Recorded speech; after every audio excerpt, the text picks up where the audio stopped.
したものが取れてる。できたかって、ある程度できたところもあるし、別にイメージしたものを作ろうとしてるわけじゃない。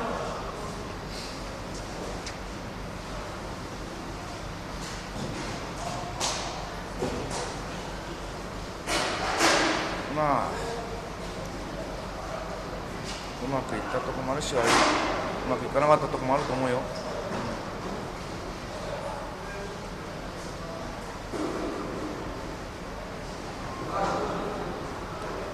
俺が作らなければよかったとも言えるよね。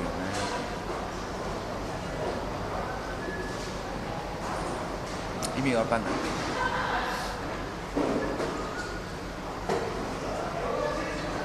作品を1個作ると傷つくんだけど、自分の心が結構愛のむき出しは相当俺の心は傷ついた映画なので、作らなければよかったよなと思うことが何回もあった。毎日が苦痛で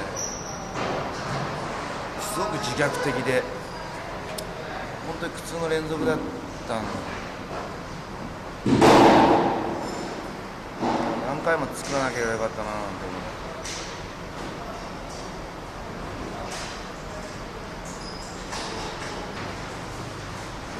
とにかくこんなに現場が楽しくない映画は初めての経験だね。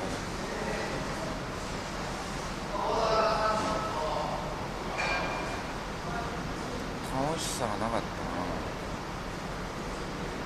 な。毎日苦痛だった。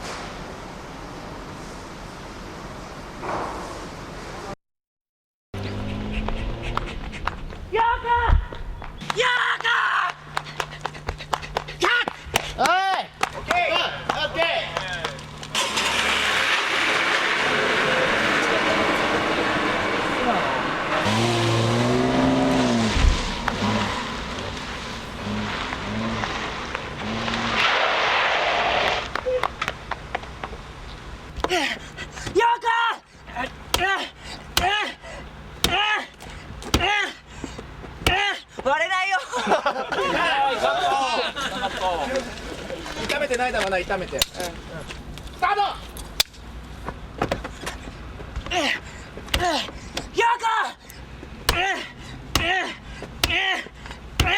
ダメだ、割れねえや。はい、はい、本番。用意スタート。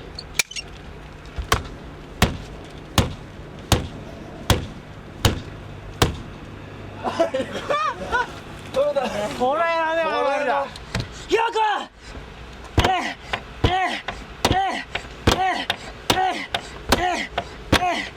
ああ、もう痛いよ。ごめん。なんだこれ。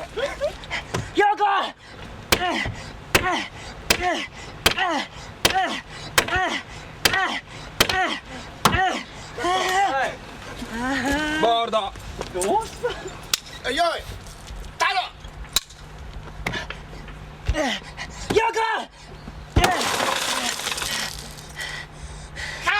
ボールド。ボールド。はい、じゃあ中きれいにした。芝居どうぞ。あっきねえ。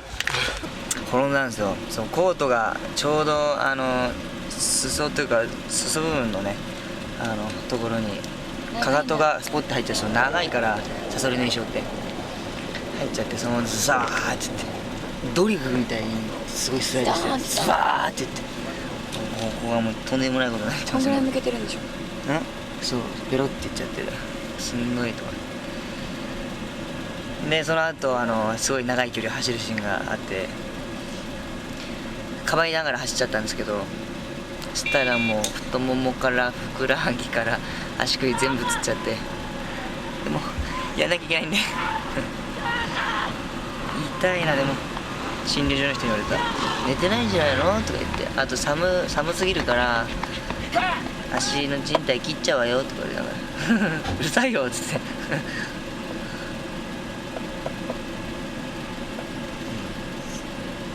まあね、でももうこれぐらいがいいんじゃないですかね。わかんないですけど。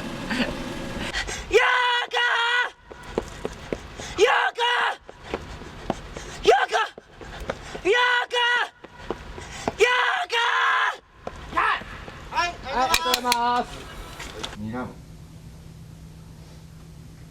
もっと睨む、もっと睨む。そうじゃない、そう顎を上げる、そういうことじゃないんだよ。睨むだけでいいんだし、顎を引いて。もっと本当はすごく不愉快な顔をして、でこのニコニコっていうんだけど、昨日からようこ本格的にお芝居のシーン撮ってるんですけど、まあケチョンケチョンにされつつ立ち向かっていこうかと。そのシオンとのバトルですとか言って、はい、いい作品になることだけを願って頑張っております。そこまで強い感情の芝居になってなくて、基本的にそういうまだ感情の芝居が存在してないんだよ。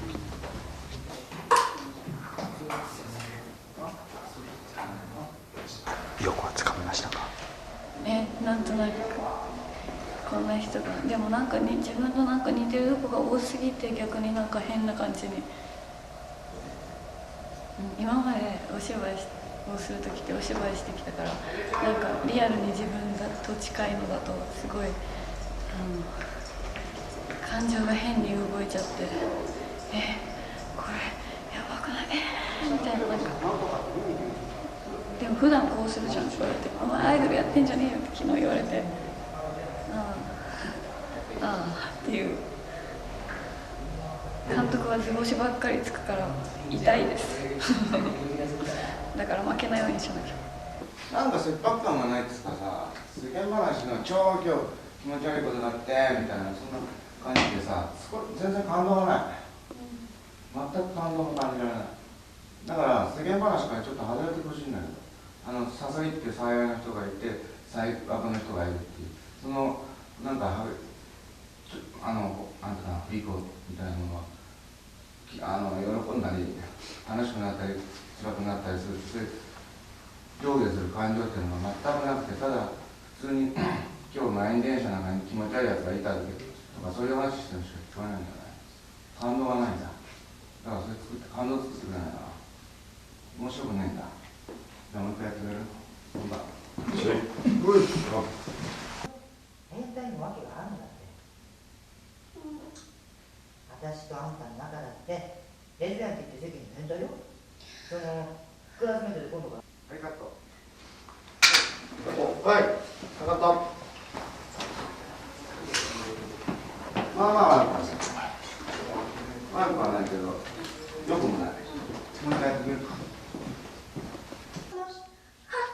さすみさん、すいません。はい、全然ダメ。もう一回下げる。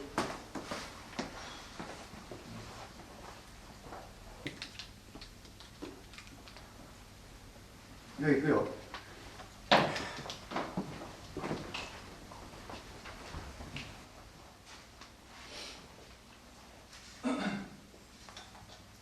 お前役者だろ、感動与えろよ。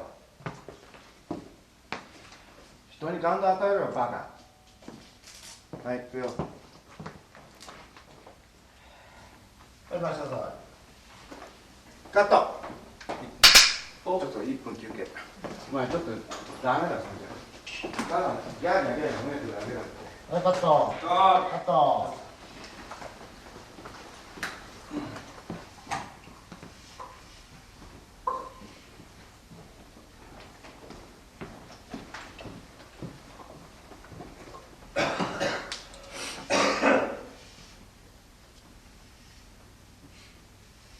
はい、では本日お疲れ様でした。はい。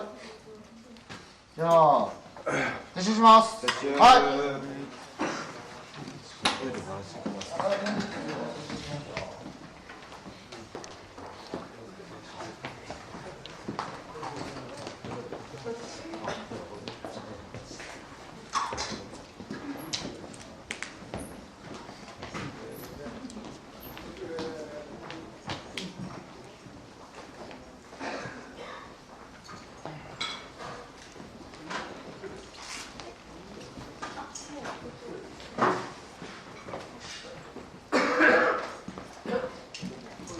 立ち向かいますよ。その3人なんて負けませんよ。ちゃんと私も愛を持って演じなきゃやばいな。でも昨日台本何回も読んだけど、もうなんかとてつもなく深いのととてつもなくシンプルなことに気がついて、もうなんかいつでも泣きそう。頑張ります。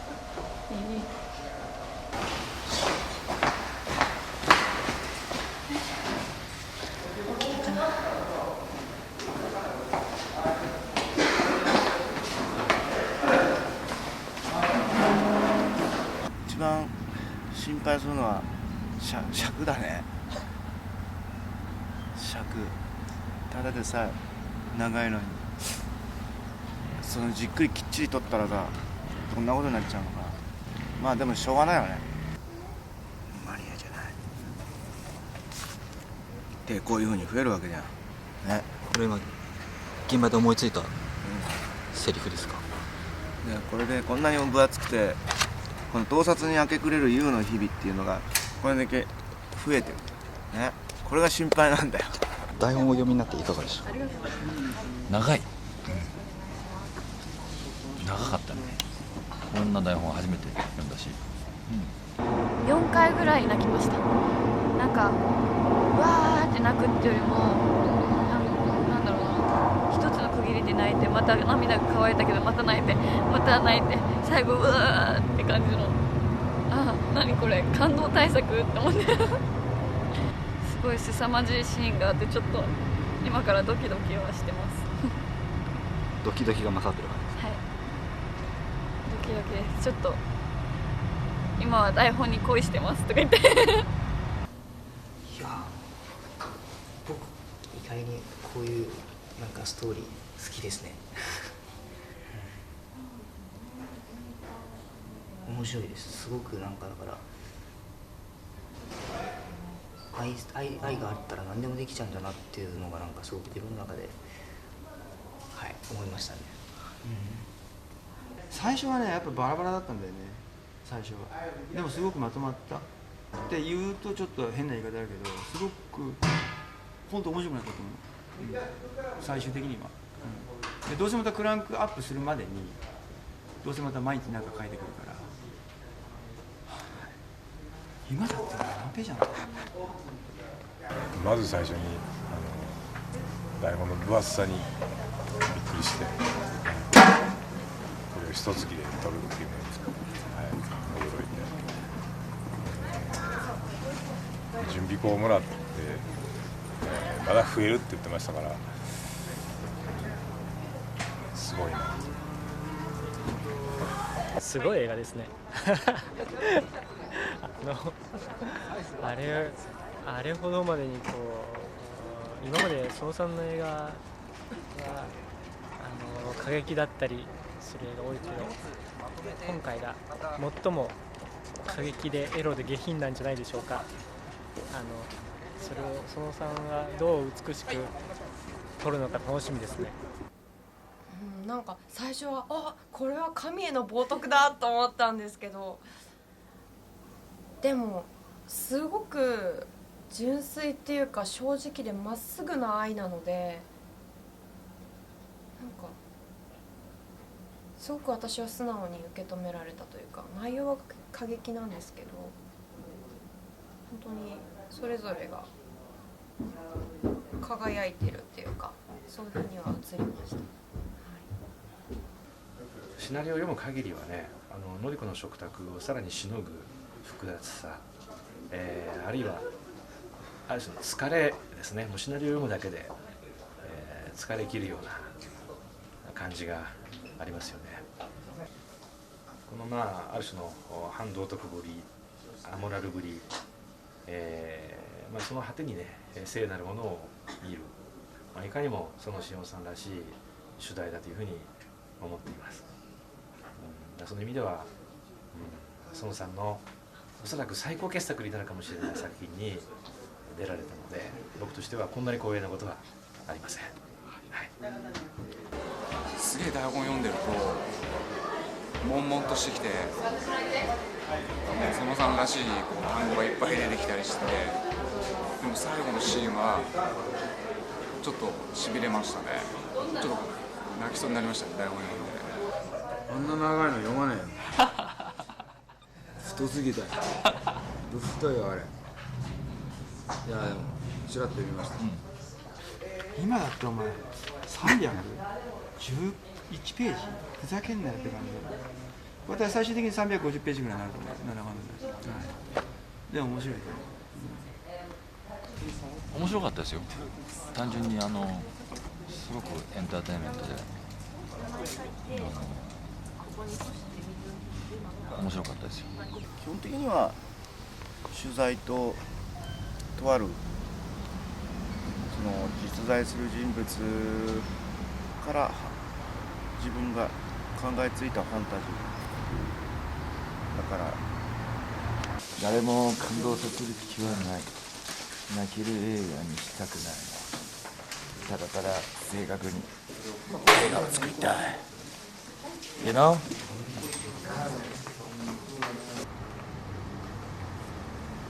そうでしょ、盗撮ってね微妙な犯罪だから、一番他の犯罪よりもかっこ悪い犯罪じゃないですか。それがあの子だとまあなんとか中和されるみたいなところありますよね。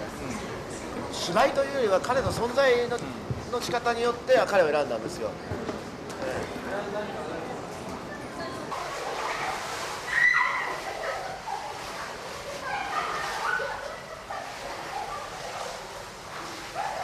盗撮について。いや、なんか結構グラビアやってるので撮られることが多くて抵抗は全然ないです。やっぱ緊張しました、久しぶりに。はい、で今日はこういうなんですか、神父ということで、ある種硬い役だったんですけど、そうですね、パンチラのシーンに出演できなくてちょっと残念ですね。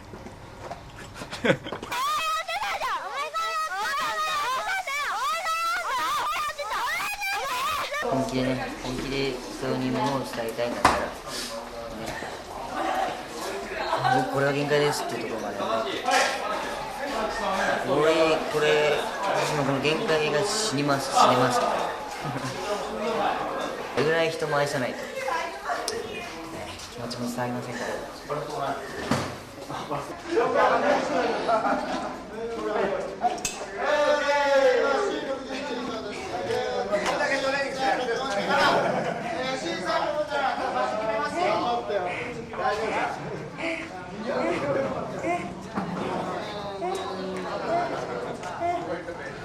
僕のシーンは一切そのさんが見させてくれないんで、自分のもう本当に自分の目で描いているゆうくん自身になって、監督がモニター見ない方がいいっていうのは、リアルに分かるなっていうのがあって、見ずに最後の最後までやって、であと僕自身見ていない、僕自身見ていないというか、陽子のストーリーだったり小池のストーリーだったり実際僕の中で見てないと思うので、そこもあんま見ないで、何を見てこの2人は育ってきたのか、リアルにその面と向かって会った時に目で感じ取ってやっていきたいなと思っています。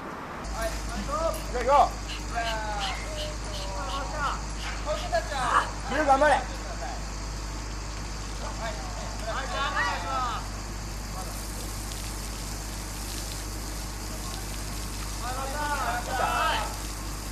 じゃあ行くぞ。はい。いつも血のところはダリオ・アルジェントがまるで殺しのシーンは自分の手でやったように、私もまた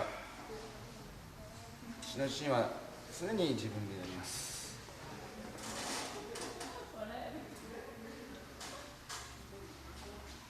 ある意味勝負だよ、お前。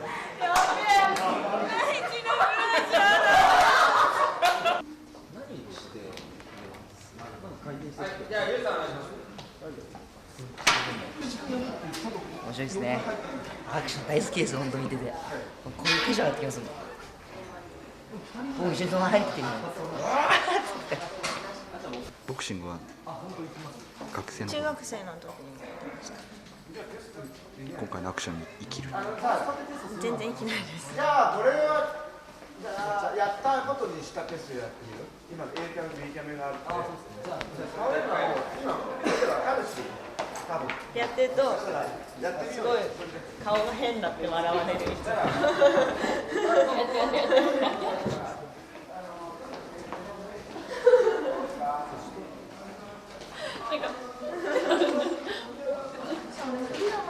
いつも怒られる。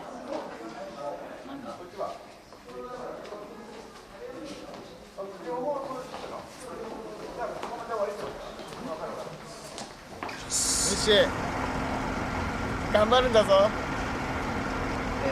以上トリプル A でした。どんな感じなの？うわーすごい。ここでエアーでやる感じなんです。リアルだなー。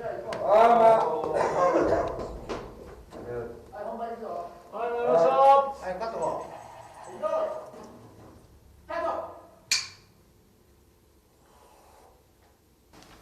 ええじゃねえよ、二度とまたあるっつってんじゃねえよ。パンってやってもっと強くやった方がいい。ええじゃねえよ、二度とまたあるっつってんじゃねえよ。そう、それぐらいやんないと。中参加の陽子も良くなってきてる。まあ一時期心配したけど今日の感じは調子良かったな。お前もそう思った？だいぶ見えてきたものがある。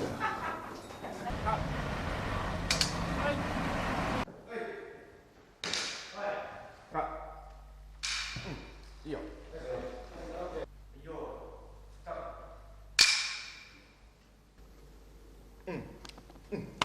はい、オッケー。もう一回だけ、もう一回だけ、もう一回だけ。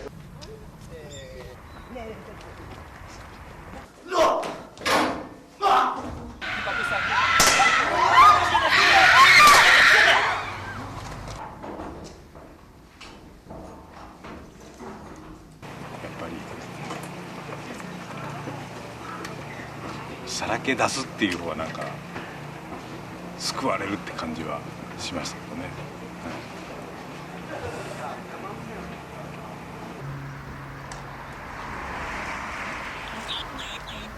ディンディンドン、ディンディン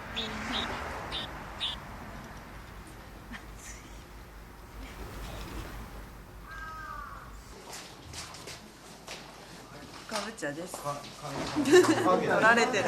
高くついてないからわかんないの。お疲れ様です。お疲れ様です。ほら怪しいでしょこのみんなゼロなんですよ。お疲れ様です。お疲れ様です。はいお疲れみたいな感じの役なんです。いやー怪しいわ。楽しいですよ、アクション。なんかアクションマンの人たち勢いでいけいけって言っていいよ腹蹴りしろって言うからやりやすいです。本当にいっぱい蹴ってます。お互い2人して声カラカラですよ。本当に。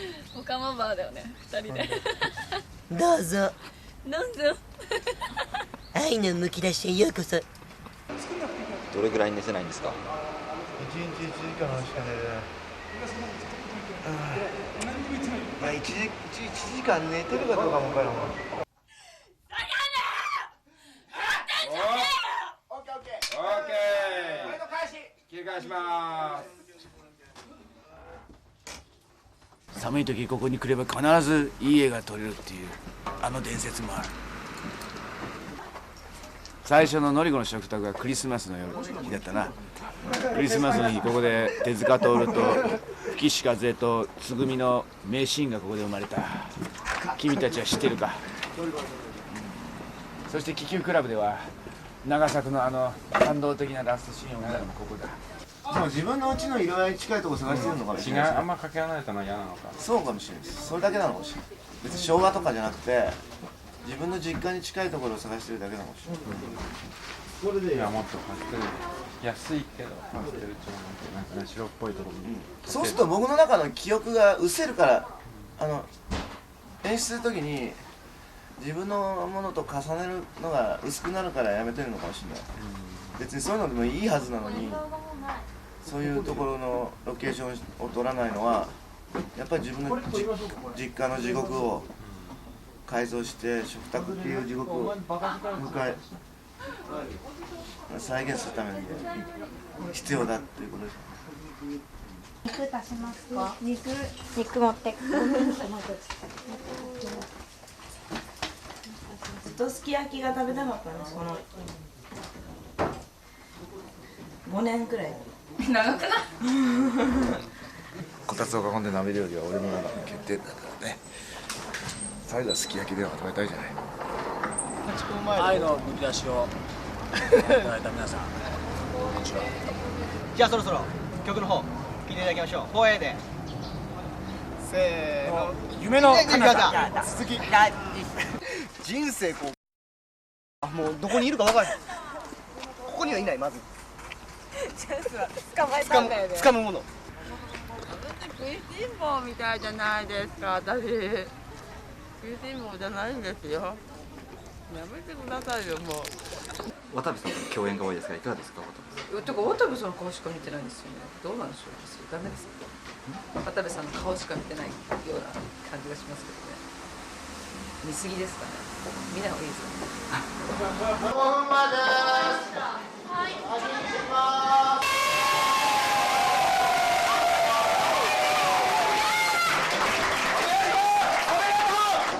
グッときました。香りのやばい、超嬉しい。この映画で22歳迎えられて幸せねー。超幸せ。撮影現場で誕生日で迎えるとは一大女優にとっていいことだ。なんかハプニングがいっぱいもっとあっていいなって思いながらも、今日だってこんなに朝、もう朝ですよ。朝やって朝に終わるみたいな、なんかそんなこともなんかすごく自分の中では個人的にはなんかすごくいい思いになるんじゃないかなと、なるんですね。一言で言うとこうハイパーな現場ですよ。やっぱりまあ300シーン以上の台本だし、やっぱり出演者も多いし、すごく僕が今までやってきた経験値の中ではない現場ですよね。でも新鮮でね、それがね、なんか何ができるのかなっていうふうに、まあもちろん演じることもそうですけど、現場にどういるかってことも大事なことですから、なんか一応ね、少しでもこううまく進むようにいたつもりですけどね、ずっと。ちょっと今腹筋しようと思ったんですけど、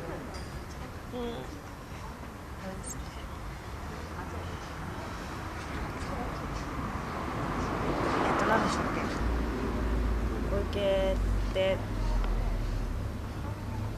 当にやってて楽しいというか面白いというか、なんでしょう、きっとこれからどんどん撮影をしていくにつれてどんどん楽しくなっていくんじゃないかなと、それは楽しみで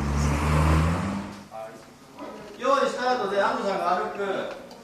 短期も安藤さんが3歩歩いたらいい。わかりました。はい。あ、もう一回何してる？よしこい。よしこい。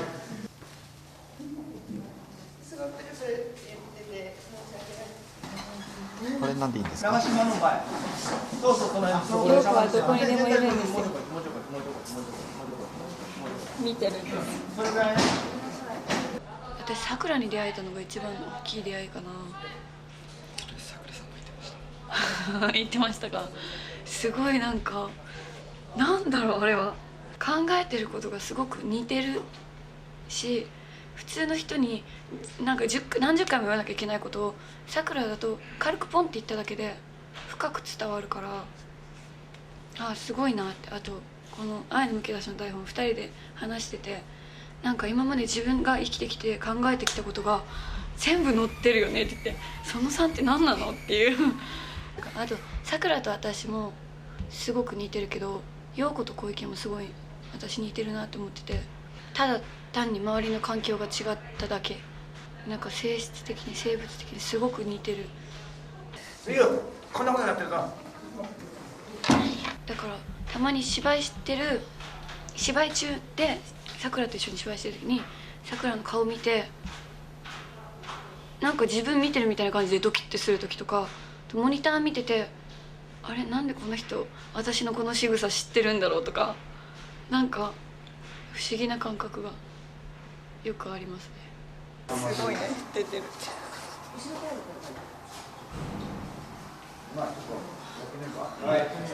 セックスしてんじゃないっていうセリフをちゃんと客に伝えたいんで、そこまでピークを持ってかない方がいい。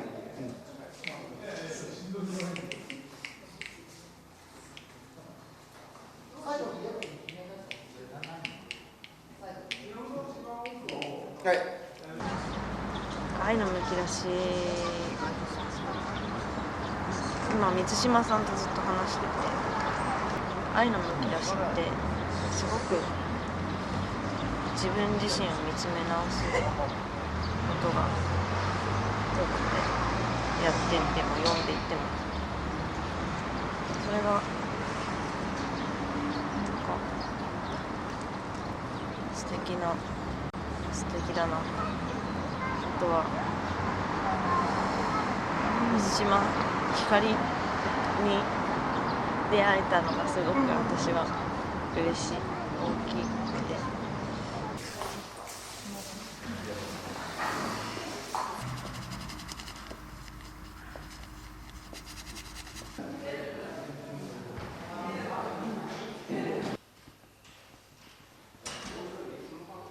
鳩が多くて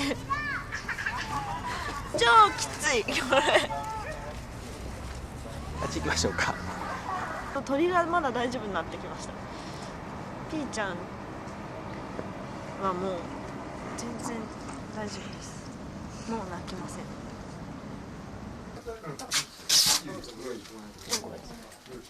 あ、タオルバストル置いてるね。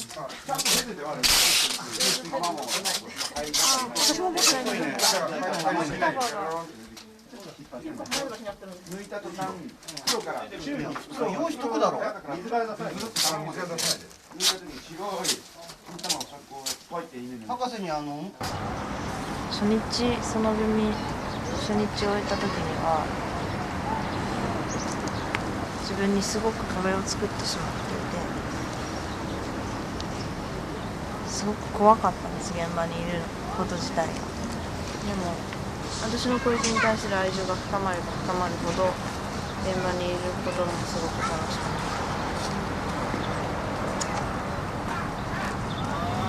て素直になれるし、お芝居も楽しいのはもちろんですし、現場にいることも楽しいですし、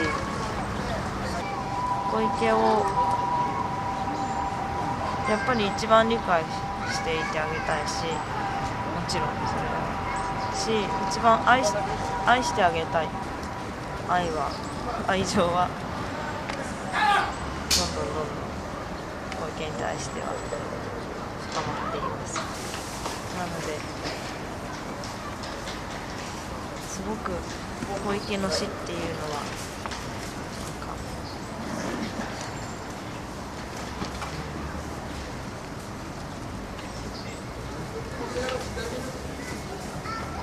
かわいそうだな、なんだろう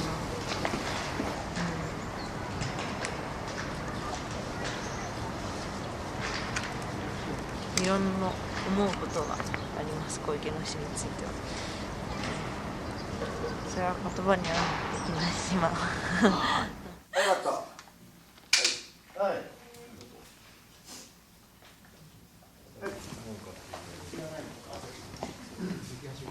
じゃあ中入る。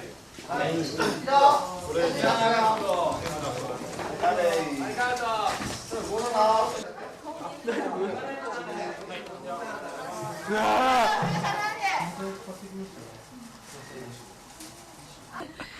貴重な映像が撮れました。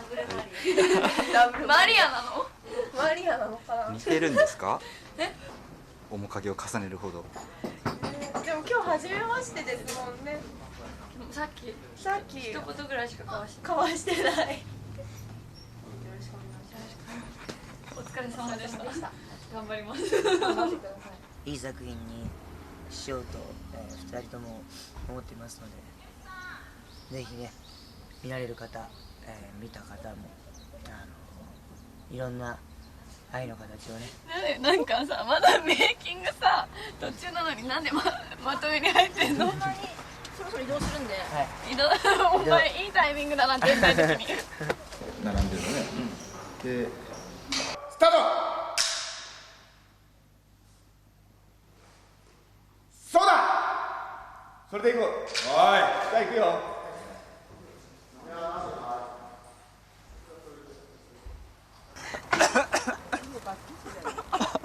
お酒中心が台無しじゃないか。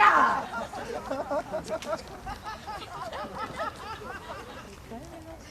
その辺よく分かってる。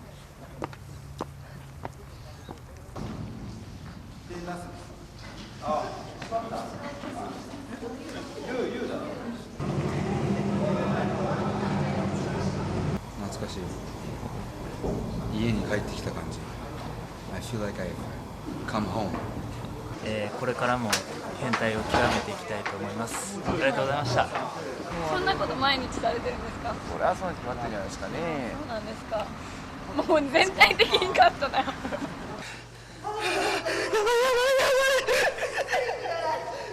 もう濡れようかみんな。濡れに行こうか。そっか。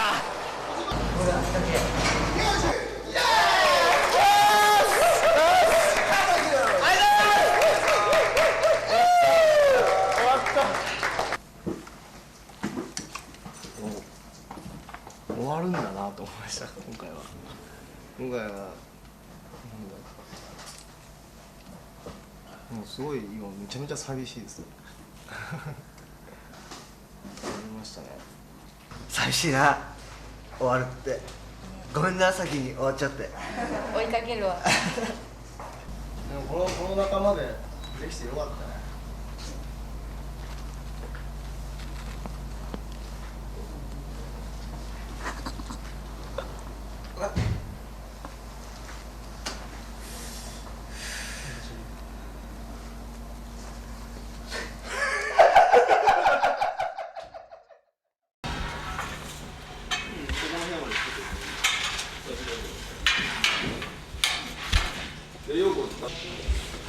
これはナースステーションだよ。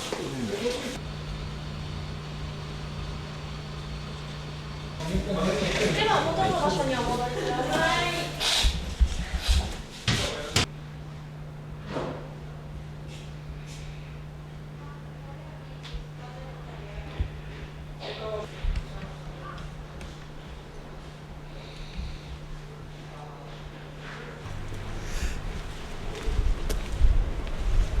お腹痛い。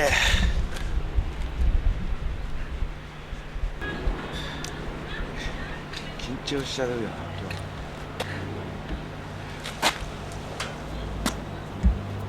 まあ出だしは悪くなかったからね、ちょっと安心した。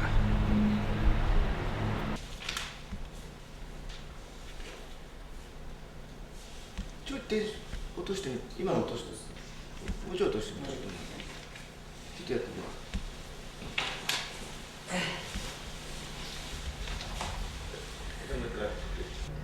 今日という日はどう迎えられました？すごく山のシーンなんですが。どう何も考えてないです。陽子はどっちか、陽子向こうから来てみて。はい。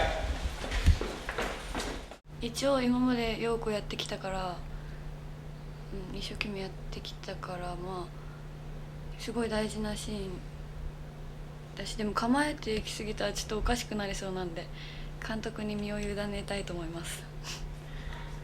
監督から何か言われました？何にも言われてないです。私が昨日明日精神病院だって、でも明日のことは考えないって言ってたら、そうだよ、聖書に明日のことは考えるなって書いてあったから大丈夫だよって言われたから昨日は何も考えてない。監督はもう別に考えるなって言ってたし、今日でもなんか緊張してます今。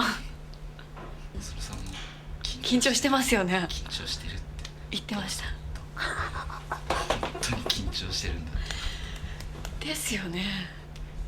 顔がそんな感じがしました。なんかでも私一昨日ぐらいに、一昨日とその2日前ぐらいにロッチの下りのすごい長ゼリフのところをなんかあれをなんかやり遂げたらなんかスッとしてて、今もう今ならその3にいくらいじめられても立ち向かえる気がします。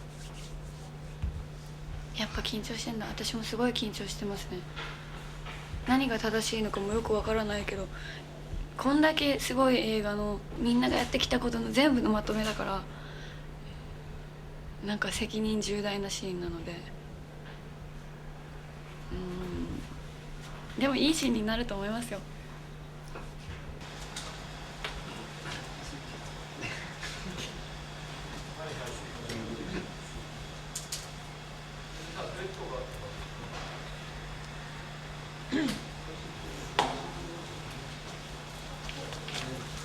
警備員ってさ、あれセリフのために気づくの遅くしてんの？そういうわけじゃない。まあそうです。そうです。そうなの？はい、来ました。ちょっとなんか緩いなあれ。はい。それはもうガンガン引きずっちゃって。はい。動画が赤い子に投げる。あれ回収すらいいんだよ。いやだから動画側からどっちにしろっぽいから。それでセリフがこっちにこばれちゃったらそれはしょうがないから。それはそれでやっちゃって。あれじゃちょっとみっともない。まあ、ここまでずっと優やってたらまあもう何を考えてたのとかどうなんだろうかっていうよりも、まあ自分自身の時にもうなんかもうこの現場に来る段階でもうなんか優みたいな感じになっちゃってるんで、もうスッとその現場に入った瞬間感動というか、まあ、自分の動く気持ちとかもすごく自由にできるようになったので、本当にこの精神病院っていう現場を自分自身で体験できたというか、自分自身で、入院してたというか、そんな感覚がすごく普通にスッと体の中に入れたので、お願いします。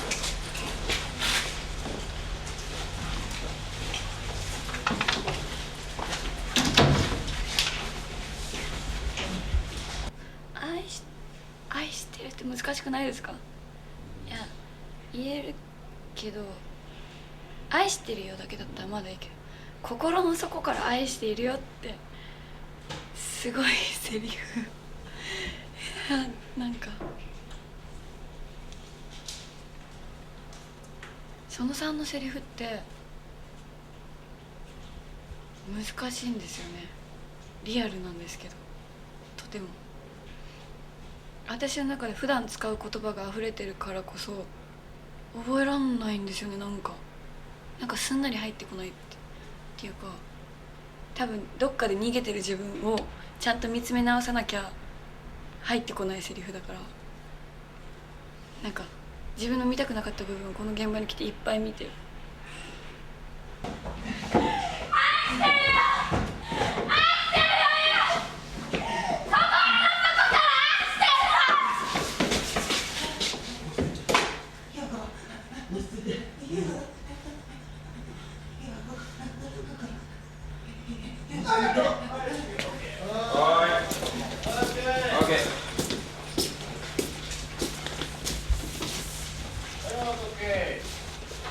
はい、今の OK。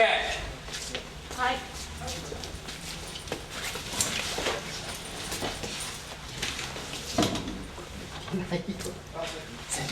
志が高いすぎるのか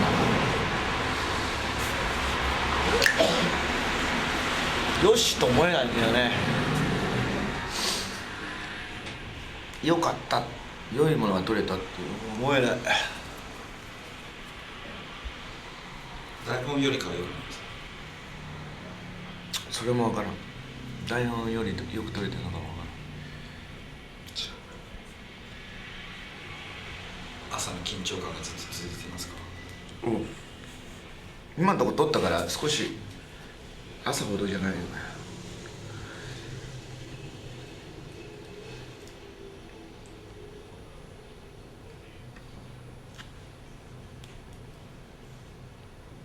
すみません。はいはい。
もういいですか。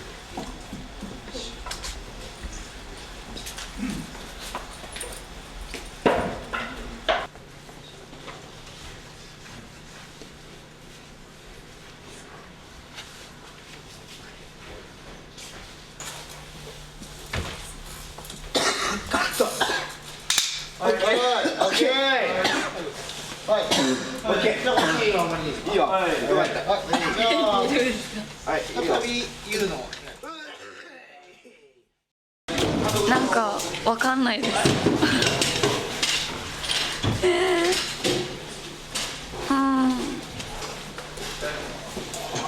どうでしたか？逆に聞いてる。なんか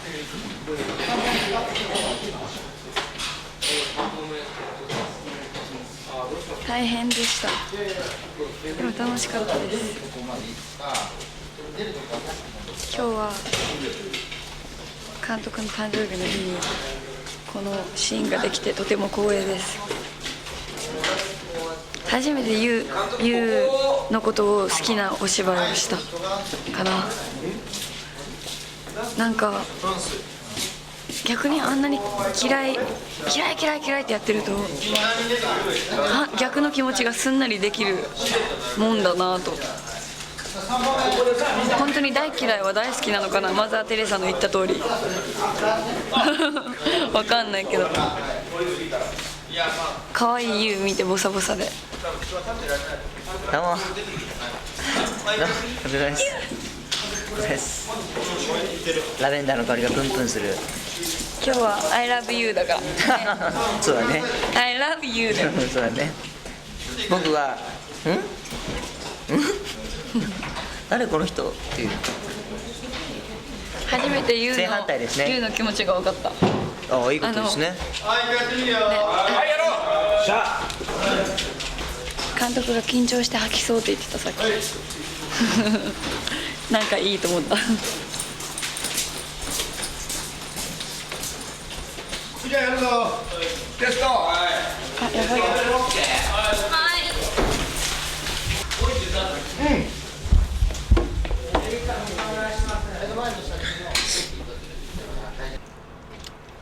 まあ陽子はいい出来になってると思うよ。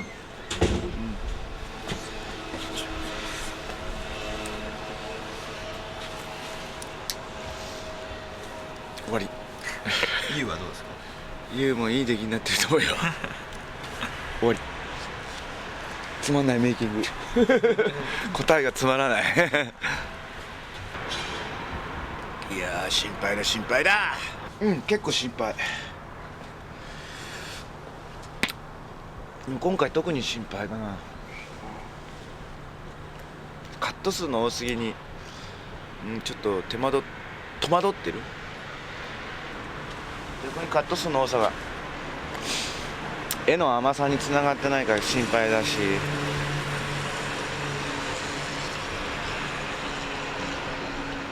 とにかく心配です。次なる可能性、いろんな今までの集大成的なところもあるけど、全くやったことないことをいっぱいカーアクションとか香港アクションみたいなのをいっぱいやったし、結構自覚的に閉じてなかったよね。だから今までやってきた切り札を全部出したわけじゃなくて、半分ぐらい今までやったことないことやってたから、そういう意味ではこれからの課題も作ったね。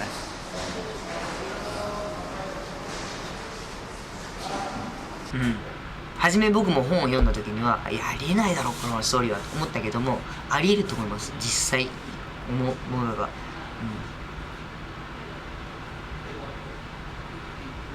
すごくリアルな映画だと思う。逆に夢の世界ではないかなっていう気はしますね。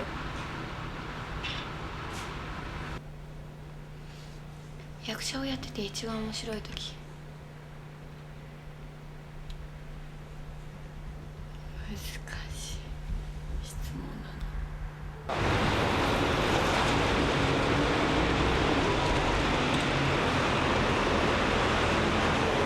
そうですね、単純に言ったら豊洲の公道で叫びながらオープンカー乗ってるとか、そういう瞬間は現実にはありえないのでそういう瞬間楽しいですね、やっぱり。あとはやっぱり、誰かが OK って言ってくれるっていう瞬間があるのは楽しいですよ。そう監督なり OK、 生きててなかなかあなた OK って言われることないですからね自分の考えてるイメージよりか、こうなんか自分の感覚っていうのかなの方が上回る時があるんですね。すごく時々、いつもじゃないですけど、いつもやっぱりこう操作してるっていう意識があって、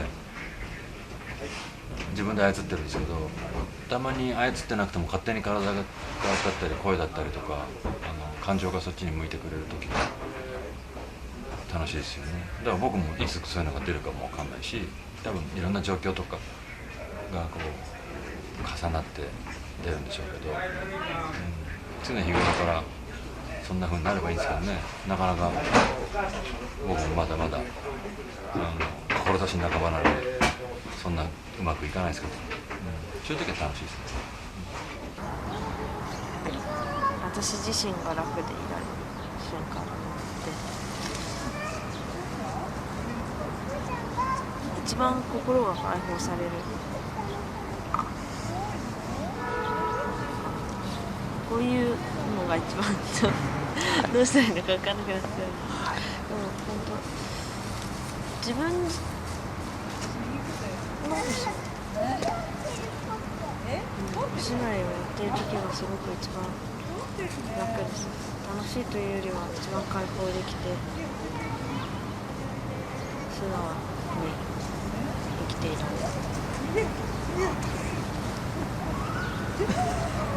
人前でまっさらのなんか更地の自分の状態を出し切るっていう作業はものすごく楽しいですね。苦しいけど楽しいし、なんかこう精神的にこう何個も上がっていける感じがするから、なんか私東京に出てくる時に13歳の時だったんですけど、お父さんに1ヶ月に1回自分を殺しなさいって言われてよく分かんなかったんですけど、この仕事はその言葉にすごく適してる職業だなと。だから何回も死んで何回も生まれ変わってみたいな作業をしてるのすごい楽しいです。でも責任もありますけどね、やっぱこういう感情を持ってる人たちのことを伝えなきゃいけない。映画って残るし、怖い怖い。でもいい職業です。はい私よく人にひかりちゃんってなんかこう中にふつふつ持ってるんだけど抜けきれない感じがあるよねってよく言われるんですけど、なんかそのさんに身を委ねたことによってちょっと抜けきれたかなっていうのが自分の中であったりとか、周りの役者さんたちがすごく個性的ですごいいい役者さんたちばっかだったから感化されたっていうかいっぱいいろんなものもらった気がするしそれでなんか自分に骨だけだったのがなんか肉がついた感じでも逆になんか骨になった感じよくわかんないちょっと表現がおかしいかななんだろうなすごく地に足がついた感じがします。愛のむき出し今までで22年間生きてて一番生きてる心地がするんですよ。谷川さんに言ったら「マジ?」とか言われたんですけどなんかすごい私超生きてるって感じです。なんか運命の出会いがたくさんあったしいいなんかセリフとかやっぱり陽子に出会えたことが一番の運命の出会いなのかもしれないしカット13、13A。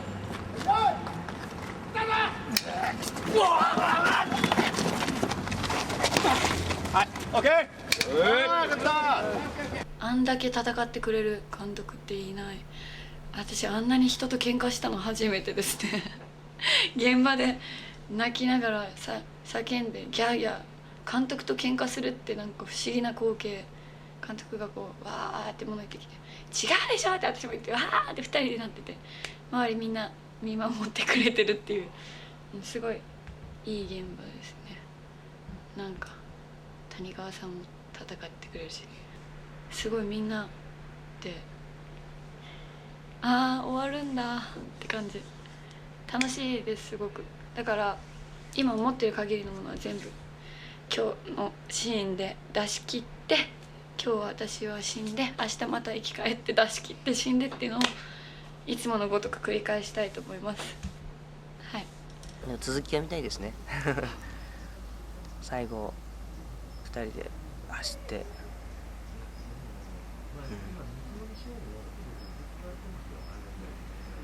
むき出して振り向いてくれて、